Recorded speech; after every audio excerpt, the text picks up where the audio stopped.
ආයිබෝන් හැමෝටම ඉතිං අද පොඩ්ඩක් මතක් කරන්න යන්නේ කමෙන්ට් දාලා අහලා තිබුණු ප්‍රශ්නයකට උත්තර ටිකක් දෙන්න. ප්‍රශ්න කීපයක් තැන් පොළ එක විදිහට අහලා තිබුණා. ප්‍රශ්නේ තමයි මේ වරමක් වගේ දෙයක් ආවොත් මොකක්ද කරන්න ඕනේ කියලා. මම පොඩ්ඩක් ඔයගොල්ලන්ට ඒක පෙන්නන්නම්.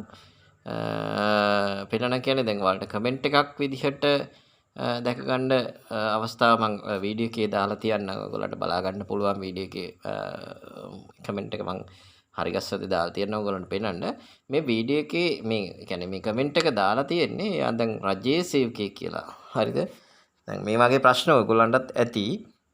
ඒ කියන්නේ දැන් ඔය ඇඟ සලිත වෙන ඒවා නැත්තම් පහන තියෙනකොට පොඩ්ඩක් ගැහෙනවා වගේ තියෙන ඒවා හීනෙන් විවිධ දේවල් පේන ඒවා ඒ වගේ දේවල් ඇති. දැන් මේ වගේ වරමක ලක්ෂණ දැන් ඕවා නිකන් වරන් වල තියන අයට තියෙනවා වගේ වැඩක් නේ. ඒතකොට ඒ වගේ ලක්ෂණයක් ආවොත් මොකක්ද ඉස්සෙල්ලාම කරන්න ඕනේ කියලා තමයි දැන් මේ කෙනා අහලා තිබුණේ. යා රජයේ සේවකයෙක්ලු නමුත් මාසෙකට දවස් 10ක් විතර වගේ තමයි නිවාඩු හම්බෙලා ගෙදර යන කතාවක් කියලා තිබ්බේ. ඉතින් ඒ වගේ එහෙම ගියාම ඉතින් මේ වගේ ප්‍රශ්න ටිකක් තියෙනවා. දැන් ඔය වගේ පහන තියද්දී දැන් මොකද මම කලින් දාපු වීඩියෝ එකකට තමයි කමෙන්ට් එක දාලා තිබුණේ.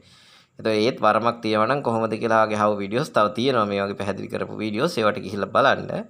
ඉතින් මේ වගේ තියෙන අය ඉස්සල්ලාම මොකක්ද කරන්න හොඳ කියලා තියෙන්නේ. දැන් සමහර අය මම දැකපු දෙයක් තමයි පහන් තියෙනවා. දැන් විවිධ දේවාල වලට ගිහිල්ලා මේ වීඩියෝ කරන ගම අහන්න නැත්නම් ඔයගොල්ලන්ට මේ වැදගත් කරුණු මග ඇරෙනවා.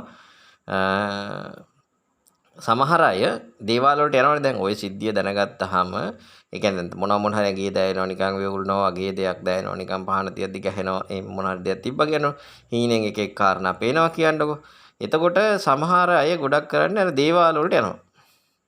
නැත්තම් ගෙදර මොන හරි ආරක්ෂාවක් හරි කරන්න කියලා දේවාලයකට ගියපුවාම එතනින් කියනවා පුතේ උඹට වරමක් තියෙනවා.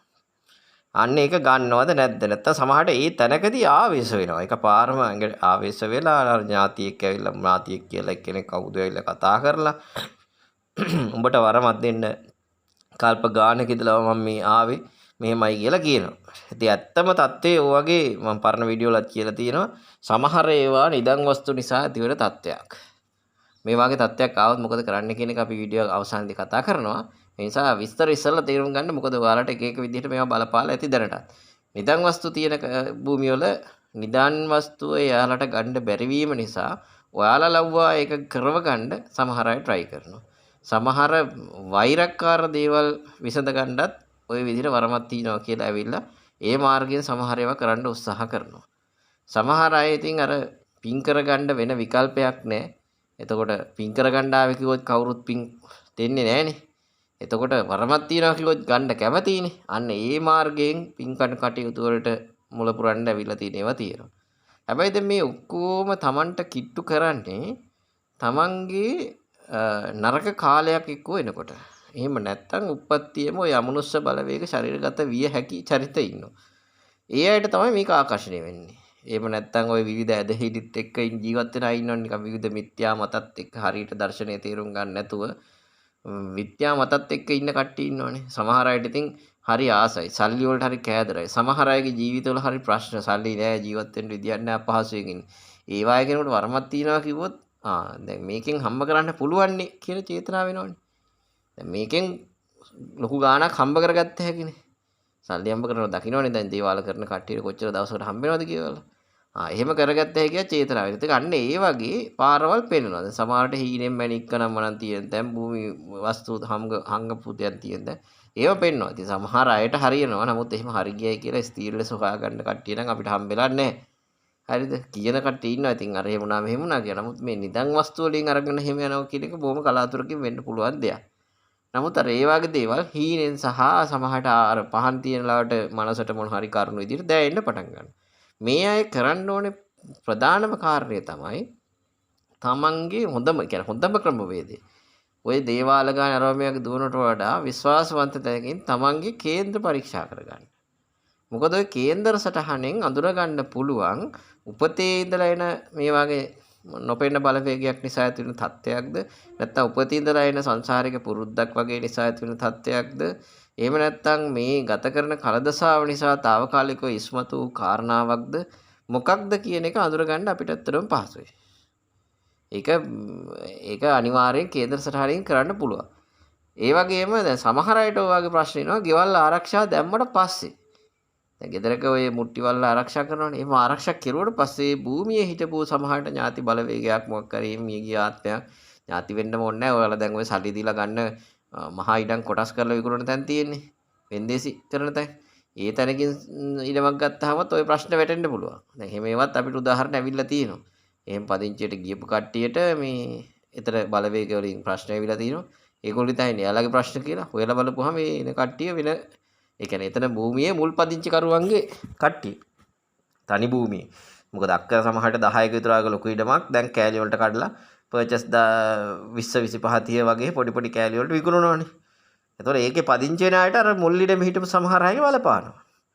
එතකොට දේවාල ගානේ ගිහිල්ලා ඇල්ලුවත් අහුවෙන්නේ නැහැ. හිටි ගමන් ඇවිල්ලා ආවේශ වෙනවා මොන හරි කියනවා ආයෙ නැතුව යනවා. ඔය වගේ ප්‍රශ්න තියෙනවා. ඉතින් ඔය කොයි ප්‍රශ්නේ ආවත් ඉස්සල්ලාම ඔයාලා ගන්න ඕනේ ඔයාලා කේන්ද්‍ර සටහන. කේන්ද්‍ර සටහනක් නැත්තම් ඔයාලා නිමිති බලන තැන් තියෙන නිමිති බලනවා කියලා ශාස්ත්‍ර බලන තැනට වලට යන්න එපා. දැන් අපි ආවේ සරුඩි ලම්බලා ශාස්ත්‍ර බලන කට්ටිය ඉන්නවනේ. එහෙම තැනකට යන්න එපා. නිමිති ශාස්ත්‍රය කියන එක බලන තැනකට යන්න. ඔයලා ඒ නිමිති ශාස්ත්‍රය කියන තැනට බලන තැනකට ගියොත් ඔයාලට මොකද්ද මෙතන උනේ ඇත්තටම කියන එක හඳුනා ගන්න පුළුවන්. එහෙම නැත්නම් ඔයාලගේ උපත්ති කේන්දරයක් තියෙනවනම් කේන්දරේ පරීක්ෂා කරන්න දීලා එතනින් අඳුර ගන්න ඕනේ මේ කාල සීමාව නරක කාල සීමාවක්ද නොපෙනෙන බලවේග වාගේ දේවල් ආකර්ෂණය වෙන්න පුළුවන්ද එහෙම නැත්නම් වෙනත් මේ නොපෙනෙන බලවේග හරහා ලොකු ලැබීමක්ද මේ ඇවිල්ලා තියෙන්නේ මේ වගේ විවිධ කරුණු හොයාගැනීමේ හැකියාවක් තියෙනවා කේන්ද්‍ර සටහන් හරියට බලන්න පුළුවන් කෙනෙකුට සිද්ධාන්ත වේදීන්ට නෙමෙයි ජ්‍යොතිෂ වේදීන්ට ඒකත් කියන්න බෑ දැන් ඒක මේ වෙලාව විස්තර කරන්න බෑ වෙන වෙලාවක බලමු ඉතින් එතකොට ඒ ජ්‍යොතිෂයේ තියෙන කෙනෙක් ගාවට ගිහිල්ලා විස්තර ටික කියලා බලන්න මේ මට මෙහෙම ප්‍රශ්නයක් තියෙනවා මේකට මොකද්ද වෙන්න ඕනි කියලා. එතකොට එයාලා බලලා ඒකට උත්තරයක් දෙයි. ඒකට ගැළපෙන පිළියමක් ඉස්සෙල්ලා යොදා ඉන්න ඕනේ. සමහරට උපදේශයක් මත වැඩ කරන දේවල් වෙන්න පුළුවන් කියන්නේ.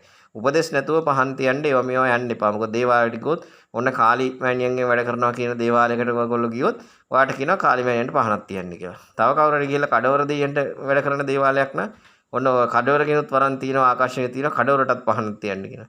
අන්තිමේට ඔයාලා එක එක දෙවිගොල්ලන්ට අදාළ දේවාල දාගෙන ඉන්න තැන් වලට ඔයගොල්ලෝ ගියොත් ගෙදර මුළු දේවාලයක් වගේ යහන් ගොඩක්. අය අර ගියපු තැනින් කියන විදිහට පහන් තියලා. ඒ වගේ තත්ත්වයට ඔයාලාපත් වෙන්න එපා. පැහැදිලිනේ? ඒ කියන්නේ මම ඔයගොල්ලන්ට ක්‍රමවේදයක් දීලා තියෙනවා. දෙවියන් වෙනුවෙන් එක පහනකුත්, ගම්බාර සිද්ධ සූර්යයන් දේවතාව වෙනුවෙන් එක පහරකුත්, බුදුන් වෙනුවෙන් එක පහනකුත්. ඒ විදිහට පහන් තුනක් දැල්ලුවාම හොද්දටම ප්‍රමාණවත්. බොරුවට පහන් කුටි ගහගෙන ලොකු කතා කරන්න යන්න එපා. ඒ ගමන වැරදි. එහෙම කරන්න එපා. එහෙම වුණාම වෙන්නේ විවිධ අර අමනුෂ්‍ය බලවේග ඔයගොල්ලන්ට ආකර්ෂණය වෙනවා විවිධ දේවල් පෙන්눔 කරන්න හදලා ඔයගොල්ලෝ මුලාවක වැටෙනවා. එහෙනම් ලොකු රැවටීමකට ලක් වෙනවා. පළවෙනි දේ තමයි මොන ප්‍රශ්න ජීවිතේට ආවත් මේ වරන් කියන ප්‍රශ්න විතරක් නෙවෙයි මොන ප්‍රශ්න ජීවිතේට ආවත් චුට්ටක් හඳහන පරීක්ෂා කරගන්න ඒකෙන් හොයන්න පුළුවන් ඔයාට මේ වෙලාවේ ඇති වෙන තත්ත්වයට හේතු. ඊළඟට නිමිති බලන වාගේ තැනකින් බලා ගන්න පුළුවන් ඒ හේතු වලට මූල බීජය මොකක්ද? මේ කියන්නේ හේතුව කියලා කියේ මම අදහස් කරේ මේ වෙලාවේ සිද්ධ වෙන දෙයට මුල් කාරණේ මොකක්ද? අන්න ඒවා බලලා එකට ගැලපෙන පිළියමක් කරගන්න අවශ්‍ය නම් ඒක විදිහට කරගත්තොත් ඔයාලගේ ප්‍රශ්න 100ට 500ක් ඉවරයි. 100ට 100ක් නෙවෙයි 500ක් ඉවරනවා ඇත්තටම. එහෙම නැතුව දේවාල ගහන ගිහිල්ලා අර පූජා තියන්න මේ පූජා තියන්න දවසකට මේ පොල් තෙල් ලීටරයක් විතර වාගේ පහන් පත්තු කරගෙන බොරු සද්දාවක් හිතේ තියාගෙන අර හම්බ කිරීමේ චේතනාව ඉහට ආවට පස්සේ සල්ලි ගැන මතක් වුණාට පස්සේ බේරෙන්න බෑනේ. කොච්චර හරි හිතනවනේ දේවාලයක් දාගත්තොත් කීයක් හරි හොයාගත්ත හැයි කියලා.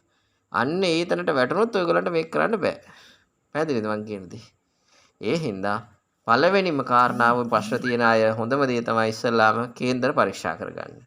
ඊට පස්සේ ඒ අදාළ කෙනෙක් එක්ක ඊළාට එන කරුණු මත පදනම් කරගෙන ඊළාට යනවා. දැන් වරමක් නම් අපි වරම ගන්න පුළුවන්.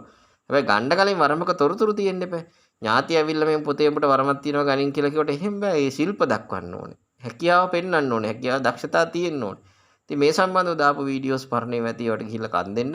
මෙතන මේ කෙනෙක් ප්‍රශ්නයක් අහලා තිබ්බා මේ අර කිව්වා වගේ එයාට වෙලාවක් නැහැ.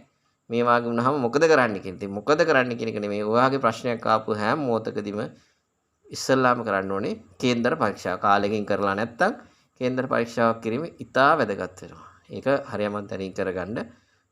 එහෙම කරලා තමයි ඊළඟ පියවරක් වශයෙන් ආරක්ෂා කටයුත්තක් හෝ වරන් ලබා ගැනීම හෝ එහෙම දේවල් පස්සේ හොයාගෙන යන්නේ. එහෙම නැතුව දේවාල ගානේ ඔයාලා යන්න ගත්තොත් එහෙම වෙන්නේ අතේ තියෙන සල්ලි සේරම වියදම් වෙනකන් දේවාල ගානේ ගිහිල්ලා එක එක කෙම්පහම් කරන එක විතරයි වෙන්නේ. කොහේ හරි ඉන්න මල පෙරේතෙක් ඇඟේ දාගනි. සති දෙක තුනක් ශාස්ත්‍ර කියයි. පස්සේ ඉතින් අර දේවාලෙම්ම කියනවා දැන් මේ වාගේ ඥාතිය හිර වෙලා ඉන්නේ මෙහෙමයි කියලා තව කතන්දරයක් කියනවා. හරිද? ඒ කියන්නේ පින් මදි වින් කරගන්න හතර වඳ මේ වඳින්න වෙනවා. දේවාල හතේ වඳින්න වෙනවා කියලා කියනවා. එහෙම ඕනේ වරමක් තියෙනවනම් Tamanට ඇවිල්ලා වැඩ කරන්න පුළුවන් හරියට. ඒ නිසා ඉස්සල්ලාම කේන්දර පරීක්ෂා කරලා Tamanගේ ප්‍රශ්නයට උත්තරේ හොයාගෙනම ඉන්න. ඒක තමයි ඔයාලා ඔය අහලා තියෙන ප්‍රශ්නෙට හොඳම පියවර ඒක. එහෙනම් අපි අලුත් වීඩියෝෙන් හම්බෙමු. ඔයගලන්ට තියෙන ප්‍රශ්න කමෙන්ට් කරගෙන යන්න.